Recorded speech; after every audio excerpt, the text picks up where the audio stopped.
So hi guys, di hari ke-34 ini, malam ini saya mencoba untuk berbicara sekeras mungkin, berbicara selambat mungkin. Tujuannya adalah untuk melatih skill komunikasi saya, untuk melatih skill berbicara saya, terutama berbicara di depan kamera. Karena sekali lagi, skill komunikasi adalah sebuah keahlian atau keterampilan yang perlu saya pelajari, yang perlu saya asah, dan perlu saya kuasai. Maka di video ini saya akan menunjukkan atau merekam tanpa cut, tanpa edit, senatural mungkin. Saya hanya ingin menunjukkan latihan saya untuk meningkatkan skill komunikasi saya. Dan metode yang saya pakai hari ini adalah membaca buku dengan volume yang tinggi, dengan membuka mulut selebar-lebarnya, karena ini bisa meningkatkan artikulasi saya dan juga bisa meningkatkan skill komunikasi saya. Jadi, saya tahu video ini tidak menarik. Saya juga membuat video ini tidak untuk mendapatkan views, like, subscribe, tidak. Saya tidak fokus untuk mendapatkan hal itu, tapi saya lebih fokus untuk mendapatkan jam terbang, pengalaman, dan ini bisa meningkatkan skill komunikasi saya dan bisa meningkatkan value saya. Jadi saya akan membaca kurang lebih 10 menit dan sorry jika tripodnya tiba-tiba turun karena tripod yang saya gunakan sudah cukup lama dan somehow suka turun dengan sendirinya. Jadi 10 menit membaca dimulai dari sekarang. Misalnya di buku tentang dog training, apakah orang membeli buku ini karena banyaknya tips dan trik tentang melatih anjing atau lebih banyak tentang cerita yang lain? Kalau misalnya ternyata orang menyukai buku ini karena banyaknya jumlah tips yang dibagikan, maka ketika Anda membuat akun Instagram seputar dog training, Anda bisa menggunakan pendekatan yang sama, yaitu banyak-banyaklah membuat konten tentang tips. Kedua adalah Anda bisa menggunakan Amazon.com seperti ini. Teknik ini agak advance tetapi sangat powerful dan bisa membantu Anda menghasilkan uang sebagai dropshipper atau bahkan afiliator. Step 1, cari produk yang paling laku dan Anda suka niche-nya atau topiknya. Misalnya di sini saya menemukan pasta gigi dengan arang. Kemudian Anda bisa melihat bagian customer question-nya. Apakah banyak pertanyaan di situ? Kalau banyak, Anda bisa membuat konten seputar pertanyaan itu dan jawaban untuk di Instagram atau di YouTube Anda. Dan setelah itu, lihat bagian review produknya. Ini paling powerful karena orang suka atau tidak suka terhadap produk ini. Semua ada di bagian review atau ulasan ini. Dan ini bisa menjadi konten untuk sosial media Anda. Bahkan orang meninggalkan review tentang bagaimana cara mereka menggunakan produk tersebut. Anda bisa memberikan tips yang sama di sosial media Anda.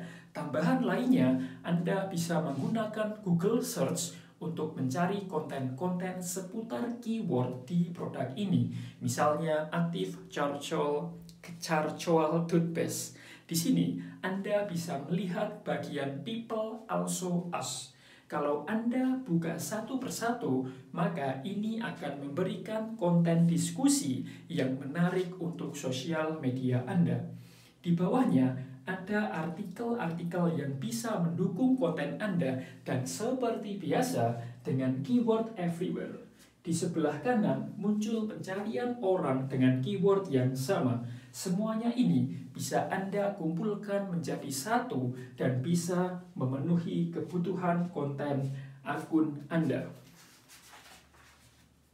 Dan kalau Anda breakdown income dari Disney di tahun 2020, Anda akan melihat bahwa income dari Mercedes-nya cukup tinggi.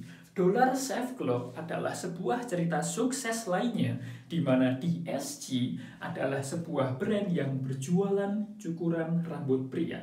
Mereka menjual dalam bentuk membership, di mana marketnya hanya cukup membayar $1 untuk suplai pisau cukur selama sebulan. DSG menggunakan konten YouTube untuk menjaring audiensnya, dan akhirnya di tahun 2016 DSG diakuisisi oleh Unilever senilai $1 miliar. Michael Penn adalah salah satu cerita sukses dari seorang konten kreator. Michelle memulainya dengan berbagi konten seputar tutorial makeup. Dari situ dia mendapatkan popularitasnya. Michael Penn salah satu dari bintang di YouTube yang sudah melebarkan bisnisnya ke kosmetik brand sendiri dengan nama EM yang diproduksi oleh L'Oreal.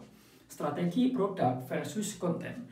Topik ini cukup penting dan tidak banyak orang yang tahu. Banyak yang mau berjualan produk melalui sosial media, terutama Instagram. Namun, nyatanya setelah upload produk, akunnya sepi, tidak ada engagement, tidak ada yang beli, bahkan tidak ada yang mau follow, dan follower sangat sedikit. Berbeda ketika membuat akun personal atau akun pribadi. Anda harus memahami psikologi market secara mendalam. Secara umum, orang tertarik dengan story. Saya selalu menekankan hal tersebut. Produk tidak memiliki story, tetapi pemilik akunlah yang memiliki story atau cerita. Akun orang atau akun personal akan lebih ramai daripada akun yang berisi tentang produk yang jualan saja. Lihat saja betapa ramainya akun-akun gosip. Kalau brand Anda sudah sangat kuat, tentu saja akun Anda akan memiliki cukup banyak followers. Butuh waktu bertahun-tahun untuk membangun sebuah akun. Tidak mudah bagi akun baru sebuah brand memiliki follower yang banyak. Saya mengklasifikasikan akun Instagram atau akun sosial media menjadi dua tipe, yaitu akun konten dan juga akun produk. Akun konten isinya adalah mengenai personal, tips, trik, edukasi, entertainment, a day in my life, dan lain sebagainya. Ini adalah jenis akun yang bisa viral dan menarik market. Gunakan akun jenis ini untuk menarik dan mengumpulkan traffic sebanyak mungkin. Akun produk isinya adalah produk dari bisnis Anda. Akun jenis ini tidak akan banyak dikunjungi banyak orang ke akun Anda. Perhatikan Twitter dari Elon Musk jika dibandingkan dengan produk-produknya, yaitu Tesla dan SpaceX ini.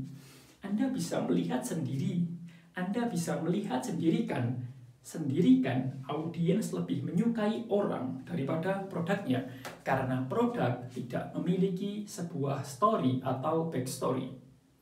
Pemiliklah atau pembuat produklah yang memiliki sebuah cerita, dan orang lebih tertarik mengenai cerita.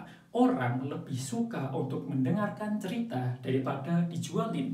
Jadi, jangan fokus pada penjualan, tapi fokuslah untuk memberikan cerita terlebih dahulu, membangun hubungan terlebih dahulu, dan akhirnya bisa menjual produk. Jika kita hanya fokus pada menjual produk, maka kemungkinan besar orang tidak akan tertarik dan orang tidak akan beli.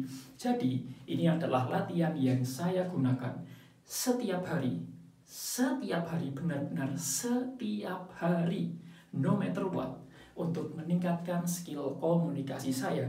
Dan sejujurnya, kadang setelah melakukan ini, membaca buku dengan volume yang keras, membuka mulut selebar-lebarnya, kadang tenggorokan saya terasa cukup sakit, cukup serak, tapi itu tidak apa-apa. Artinya, tenggorokan saya sedang upgrade atau meningkatkan kualitasnya, sehingga saya bisa berbicara lebih lama, berbicara lebih lancar dengan nada yang enak didengar, nada yang bagus, dan juga bisa menghilangkan yang namanya belibet, karena sejujurnya saya adalah tipe orang yang sering terburu-buru dan belibet saat berbicara di depan kamera. Maka metode seperti ini atau latihan seperti ini, berbicara dengan pelan, dengan membuka mulut selebar-lebarnya, bisa mengatasi masalah saya. Dan ya, saya kira ini adalah video yang cukup bagus. Sekali lagi, ini adalah video latihan saya untuk meningkatkan skill komunikasi saya. Dan ya, mungkin saya akan membuat video seperti ini setiap hari, mengupload kegiatan saya, mengupload latihan saya, karena ini adalah channel perjalanan saya, transformasi saya, bagaimana saya dari nol membangun sesuatu dari nol, lalu bertumbuh dari yang tidak bisa jadi bisa, yang tadinya belum dapat apa-apa, lalu melihat hasilnya. Ini adalah channel transformasi seorang Agufsi. Jadi saya kira ini adalah video yang masih relevan untuk channel ini. So, thank you for watching jika ada, and as always, I wish you all the best.